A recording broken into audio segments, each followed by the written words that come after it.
班长失踪后的第3天，群里发来一个群公告：封控期间，所有同学不可以离开校园，戴浅蓝色口罩的才是人类，并附上了一段视频。视频里，班长一脸惊恐地往前跑，仿佛身后有什么恐怖的东西在追他，可是后面分明什么也没有。下一秒，班长的身影凭空消失在了黑暗中，一种令人毛骨悚然的咀嚼声响起，伴随着班长撕心裂肺的惨叫声。视频在这一刻戛然而止。看完这段视频，寝室里爆发出室友高分贝的尖叫，平时不怎么聊天的班级群也瞬间被疯狂刷屏了。视频的拍摄日期显示是3天前，很显然，失踪的班长恐怕已经遭遇不测了。室友宋妍从厕所里跑了出来，哆哆嗦嗦地说道：“这视频是怎么回事啊？班长他死了吗？”小美皱眉道：“你们看，视频被撤回了。”虽然视频被撤回了，但是群里所有学生都已经看到这段视频了。群里的聊天依旧在不断刷新，大家都在议论班长的死因，还有人提议要报警。这时我点开群公告看了下上面的内容：封控期间，所有学生不得离开学校，请所有同学佩戴好口罩，注意戴浅蓝色口罩的才是人类。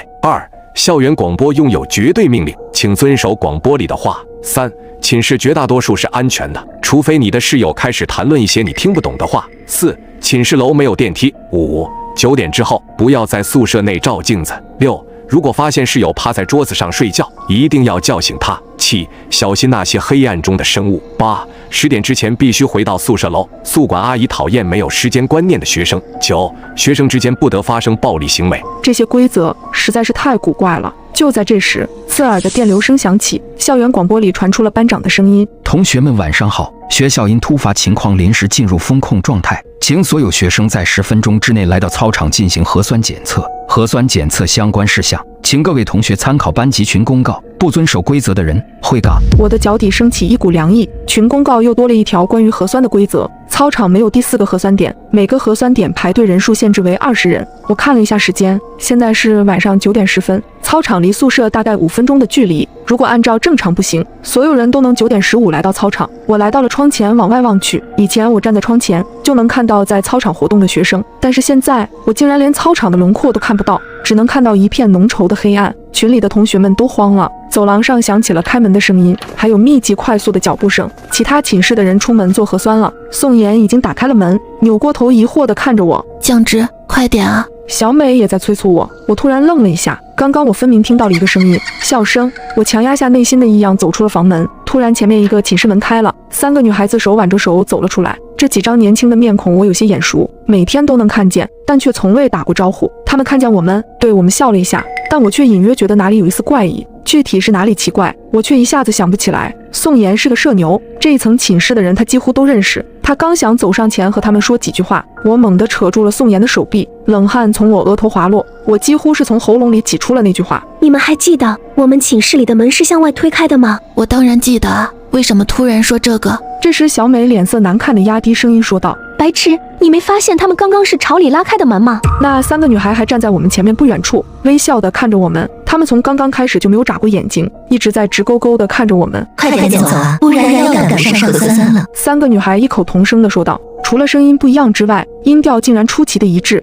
这下连迟钝的宋妍都开始觉得不对劲了，她颤巍巍地说道：“他们是怎么回事？请小心那些黑暗中的生物。”我低声说出了这条规则。3个女孩的身后是无边无际的黑暗，而且她们似乎没有影子。注意到这点之后，我的后背窜起一股冷意。其中一个女孩看着我们缓缓说道：“你们怎么不走了？”她的嘴角翘起一个夸张的弧度。怎么办？宋妍快要哭出来了。小美抓紧了我的手，等不到我们的回答，女孩们开始慢慢朝我们靠近。她们3个人走路的姿势，甚至迈开的步伐，全都丝毫不差。随着我们之间距离的缩短，女孩们脸上的笑容越发明显，眼角夸张地上扬着。可是我们身后已经没有退路，只有一面墙壁和镜子，唯一可以躲藏的地方是寝室。我用力地回想，冷静点，降之，一定有什么被你忽略掉的细节，想起来，快点想起来。我快速扫了2侧的寝室门，小美焦急道：“快点，我们快回寝室。”我被小美往寝室的方向拽去，我低头看了一眼她的手，脑子里突然闪过一个细节，就在小美打开寝室门让我们快进去的时候，我一下子推开了小美，猛地拽上宋妍的手，往镜子前撞去。降之，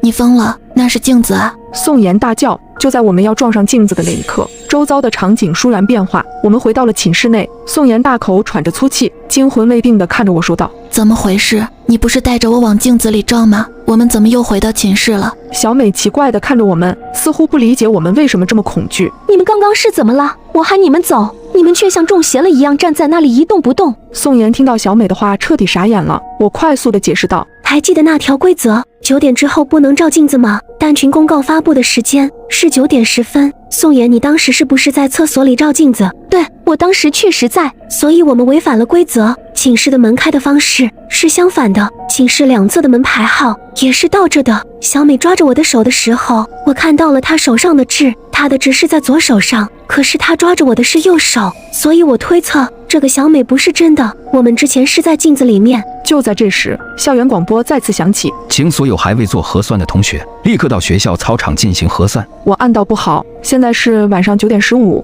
我们离核酸剩余的时间只剩下5分钟了。我们用最快的速度跑到了学校操场，操场上早就排起了长队，从左往右数，有4个核酸点，前3个核酸点都排满了人，只有最后一个核酸点孤零零的。最后一个核酸点的工作人员是一个头发很长的女人，她低垂着头，看不见脸，给人一种非常阴沉不好的感觉。大家都不约而同的没有去第4个核酸点。我数了数人数，发现中间2个核酸点队伍都排满20人了，只剩下第1个刚好有3个位置空出。小美说：“我们去排队吧。”这时我迟疑的开口道：“怎么样才算是最后一个核酸点呢？如果从左往右数，最右边的就是最后一个，但如果顺序是从右往左呢？那么第4个核酸点就会变成第1个。”核酸排队时间只剩下了半分钟，我们必须做出决定，是第1个还是第4个？宋妍和小美都把求助的目光投向我，我后背绷得很紧。20秒，15秒，突然天空闪过一道惊雷，此时操场上的路灯似乎突然出现了问题，一瞬间操场陷入了黑暗，周围响起了短促的尖叫声。终于我发现了异样，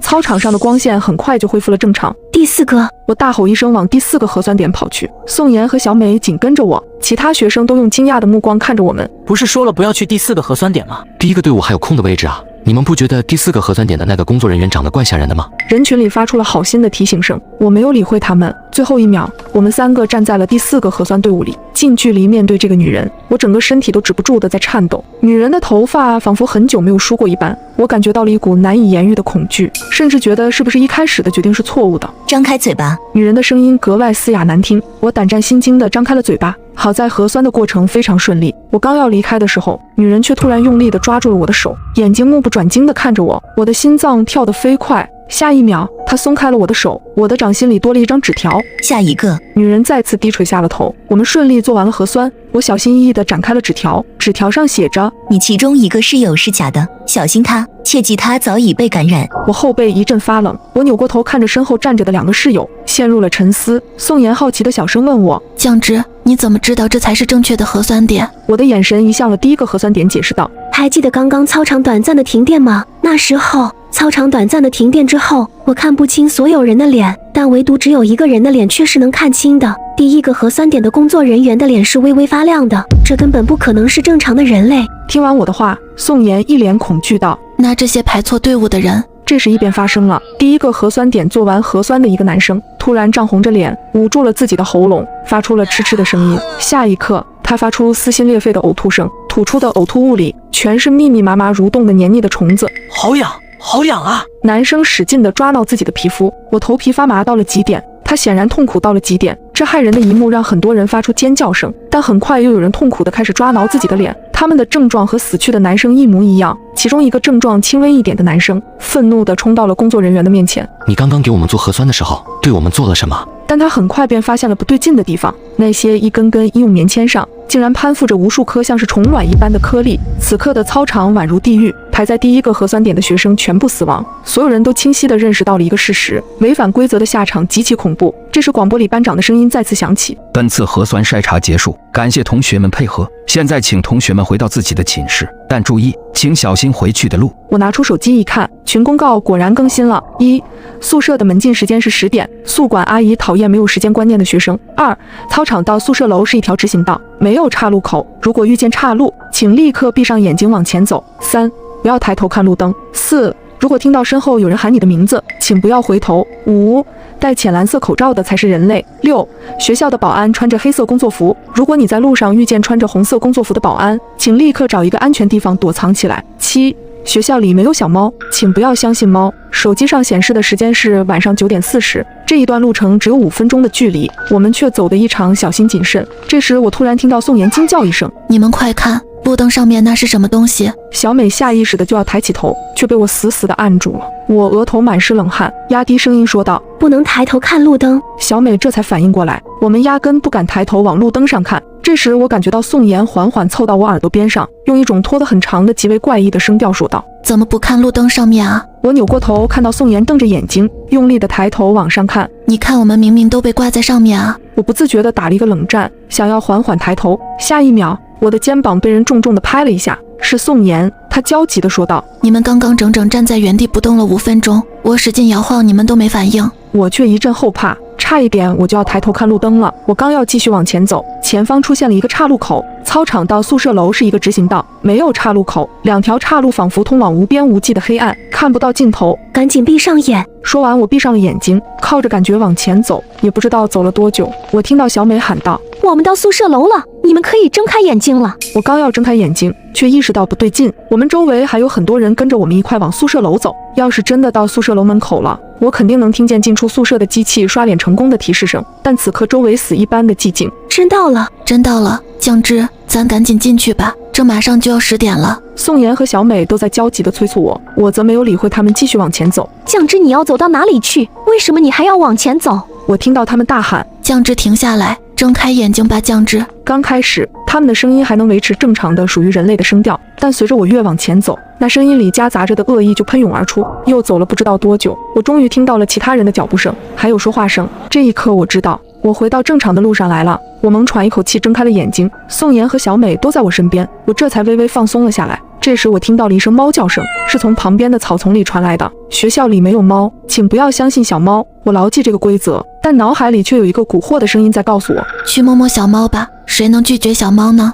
我无法控制地往草丛里走去。这时一个女生比我更快一步走到草丛里，下一秒她的身影消失在了草丛里。草丛里是死一般的寂静，很快女生的脑袋从里头探了出来，我一阵汗毛直竖。女生的脑袋出现在了一个猫的身体上面，对着我发出尖细的猫叫声。我心脏直跳，不忍地移开视线，我的余光瞥见了一抹红色。小美不知道什么时候竟然戴上了一个红色的口罩，戴浅蓝色口罩的才是人类。宋妍也发现了不对劲，她哆哆嗦嗦地说道：“小美，你的口罩。”小美愣了愣，她低下头看了眼自己口罩的颜色，喃喃自语道：“什么时候？我忘记了，好像是刚刚有人说要和我换口罩，我就给他了。”小美说着说着，声调却逐渐变得阴冷下来。她去撕扯自己的口罩，但口罩像牢牢地吸在她的脸上一般，怎么也扯不下来。终于我听到了一丝皮肉分离的声音，口罩被小美硬生生地扯了下来。她把口罩递到我面前，阴冷冷地问道：“要和我换口罩吗？”我瞳孔骤然一缩，她手上抓着的哪是口罩，分明就是她的脸皮。我心跳陡然激增。小美，小美摸了摸自己的脸，她又抬头望了眼宿舍楼的方向，最后我听到她发出了一声长叹：“回不去了啊，酱汁，我们一开始就忘记了一件事情。”小美突然靠近我，她用尽最后的力气凑在我耳边说道：“我都想起来了，小心宋妍。”我一下子愣住了，下一秒，小美跌跌撞撞地往操场那头跑去。我想要去追，却被宋妍拉住了。她颤抖着说道：“来不及了，只剩下1分钟了，小美她没救了。”我看着宋妍，小美说的那句话就像刀子一样扎在我脑子里。小心宋妍。